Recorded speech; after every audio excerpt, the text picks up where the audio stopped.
একটা গল্প বলি। এই গল্পটা হচ্ছে সবাই জানে, কারণ আজকের যে ছেলেমেয়েরা বসে রয়েছে সঞ্জয় দত্ত সম্পর্কে জানে না এমন কেউ নেই। সঞ্জয় দত্ত নাম শুনেছি? সিনেমা করে রে সঞ্জয় দত্ত। এই পিছনের কেউ শুনেছিস সঞ্জয় দত্ত সিনেমা করে? সঞ্জয় দত্ত সিনেমা করে এরা কেউ দেখেনি?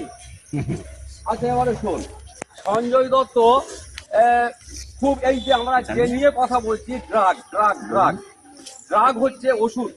দেখবি যে কালীমাতা ড্রাগ সেন্টার, তারা ওষুধ বিক্রি হয়। এটা ড্রাগ মানে ওষুধ, আর ড্রাগ মানে হচ্ছে মাদক দ্রব্য।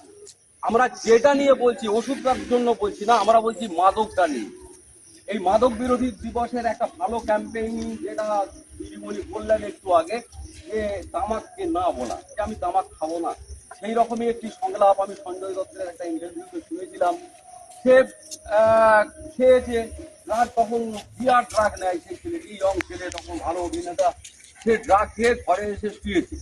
শুয়ে তারপরে ঘুম থেকে উঠেছে, উঠে বলছে যে আমাকে কিছু খাবার দাও, আমি খাবো। ওদের বাড়িতে চাকর বাকর রয়েছে, তো বললো রামু কাকা আমাকে কিছু খাবার দাও। বললো বহুদিনের আমাদের চাকর, আমাকে কিছু খাবার দাও, সারা রাত কিছু খাইনি। বলছে সাহেব সারাদিন নয়, তুমি 2 দিন খাও। বলো হ্যাঁ? বললো না, তুমি এখানে পড়ে রয়েছো 2 দিন, তুমি 2 দিন কিছু খাওনি, 2 দিন একভাবে পড়ে রয়েছো। বলো তখন সঞ্জয় দত্তর সংলাপটা ছিল যে আমি সেই দিনই ড্রাগ ছেড়ে দিয়েছি, ছেড়ে দিয়ে করে দিয়েছি জীবনের নেশা, ড্রাগের নেশা নয়। ড্রাগের প্রতি অ্যাডিকশন তার আর নেই। সে বললো ড্রাগকে আমি অলবিদা করেছি, বাই বাই জানিয়েছি, আমি জীবনের নেশা থেকে গ্রহণ করেছি। যেটাই দিদিমণি বললেন যে তামাককে না বলো। আজকে স্কুলে হচ্ছে কেন, কলেজে হচ্ছে কেন, ইউনিভার্সিটিতে হচ্ছে কেন? এখানে তো সব যারা করছি, কারো বাবা বিড়ি খায়, কারো বাবা তামাক খায়, কারো বাবা মদ খায়, কারো বাবা গাঁজা খায়, এই সমস্ত নেশা তো আছে।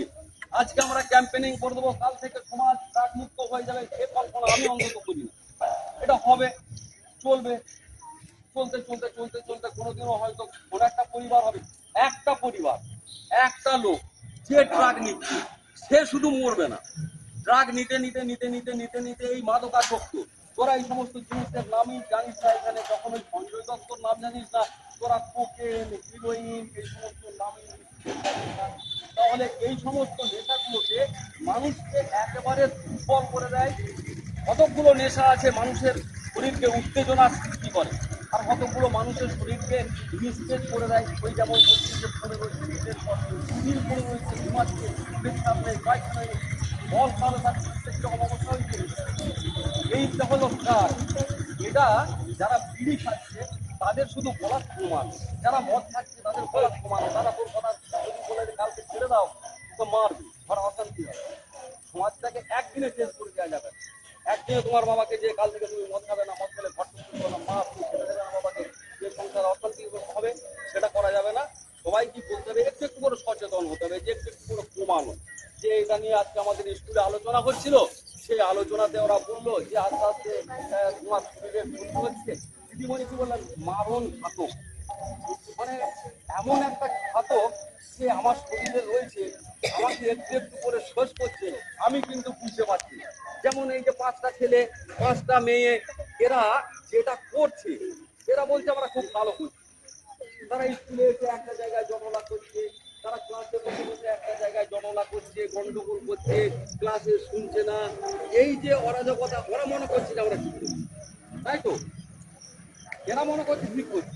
ঠিক সেইভাবে যে নেশা করছে সে জানে আমি ঠিক করছি, যে আমার রাত্রে ঘুম হবে, আমার কাজটা একটু এনার্জি আসবে।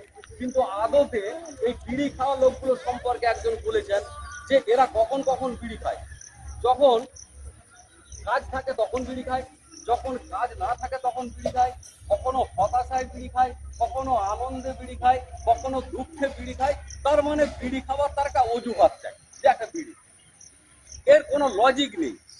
যারা বলছে যে এই লোকটা বিড়ি খায়, তাকে জিজ্ঞাসা করতে বিড়িটা খেলে কেন, আবার তার সময় তাকে জিজ্ঞাসা করতে বিড়িটা খেলে কেন, একটু ঘুরতে সময় টেনশন আছি এখন। আচ্ছা তোকে ভাত খাওয়ার পর একটা বিড়ি দে, তুমি এখন খেলে কেন, এই ভাতটা খেলেও একটু আনন্দ হলো। তাহলে এর কোনো লজিক নেই, এর কোনো যুক্তি এখন পর্যন্ত বেরোয়নি যে লোকে বিড়িটা খায়, সিগারেটটা খায়, মদটা খায়, এই যে হিরোইনের নেশা করে, কোকেনের নেশা করে, এই যে ড্রাগ নেয়, এর কোনো ব্যাখ্যা নেই। কিন্তু মারণ ঘাতক, সে যেমন করে কনজিউম করছে মানে উপভোগ করছে, ঠিক আস্তে আস্তে আস্তে আস্তে বলে শুনিসনি যে লিভারটা ড্যামেজ হয়ে গেছে, লাংসটা শেষ হয়ে গেছে, কিডনিটা ফেল হয়ে গেছে। এসব হচ্ছে কি করে? আস্তে আস্তে আস্তে আস্তে করে আমরা এটা আমাদের জীবনযাপনের নিয়ম রীতি যেগুলোতে আমাদের চলতে হবে, সেই সোজা রাস্তায় না গিয়ে উল্টো রাস্তায় আমরা যাচ্ছি। যার জন্য এগুলো হচ্ছে। তাই আমরা সারা বিশ্ব জুড়ে এটা ক্যাম্পেইন হচ্ছে যে মাদক বিরোধী দিবস তোমরা পালন করো, মাদক আমরা ব্যবহার করবো না। এটা জ্যোতিষ জগতে অদ্বিতীয় ডক্টর অঞ্জন শাস্ত্রী, আপনার উজ্জ্বল ভবিষ্যতের একমাত্র দিশারি।